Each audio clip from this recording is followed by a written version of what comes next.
வணக்கம், நான் வெங்கடேஸ்வரன். இன்னைக்கு நம்ம ஆன்டி ஐலாண்டிங் ப்ரொடெக்ஷன் பத்தி பேச போறோம். இந்த ஆன்டி ஐலாண்டிங் ப்ரொடெக்ஷன்னா என்ன அப்படின்னு பார்த்தோம்னா, உங்க வீட்டில் நீங்க சோலார் பேனல்ஸ் இன்ஸ்டால் பண்ணிருக்கீங்க, அதை வந்து கிரிட்டோட கனெக்ட் பண்ணிருக்கீங்க அப்படின்னா கிரிட் டை சோலார் இன்வெர்டர் வந்து யூஸ் பண்ணிருப்பீங்க. இந்த இன்வெர்டர்ல ஆன்டி ஐலாண்டிங் ப்ரொடெக்ஷன் சர்க்கியூட் அப்படின்ற சர்க்கியூட் இருக்கும்.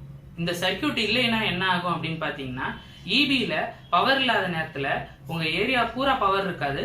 ஆனா சோலார் பேனல்ஸ் யூஸ் பண்றதுனால உங்க வீட்டுல மட்டும் பவர் இருந்துகிட்டே இருக்கும்.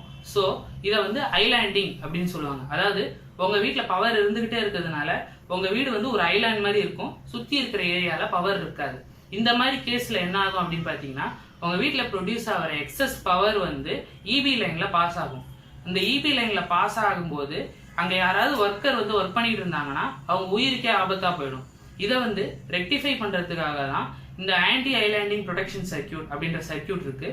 இந்த சர்க்கியூட்டோட வேலை என்ன அப்படின்னு பாத்தீங்கன்னா, இபியில பவர் இல்லாத நேரத்துல உங்க வீட்லயும் பவர் இல்லாம கட் பண்ணிடும். அதாவது சோலார் பேனல் ப்ரொடியூஸ் பண்ற பவரை வந்து கட் பண்ணிடும். அதனால உங்க வீட்டுக்கு வந்து பவர் வந்து சேராது. ஸோ உங்க வீட்லயும் பவர் இல்லை, உங்க ஏரியாலையும் பவர் இல்லை. அப்போ வந்து அங்க இபியில வேலை செஞ்சுட்டு இருக்க, அதாவது இபி லைன்ல வேலை செஞ்சுட்டு இருக்க ஒர்க்கரோட லைஃப் வந்து சேவ் பண்ணப்படுது. உங்க வீடும் வந்து ஒரு ஐலாண்ட் மாதிரி ஆகிறது தடுக்கப்படுது. இததான் வந்து ஆன்டி ஐலாண்டிங் எஃபெக்ட் அப்படின்னு சொல்லுவாங்க. இதான் இந்த வீடியோல நான் உங்களுக்கு சொல்ல வந்த விஷயங்கள்.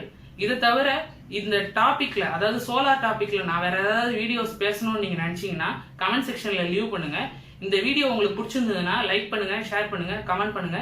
பரிச்சோலை சேனலுக்கு சப்ஸ்கிரைப் பண்ணுங்க. தேங்க்யூ.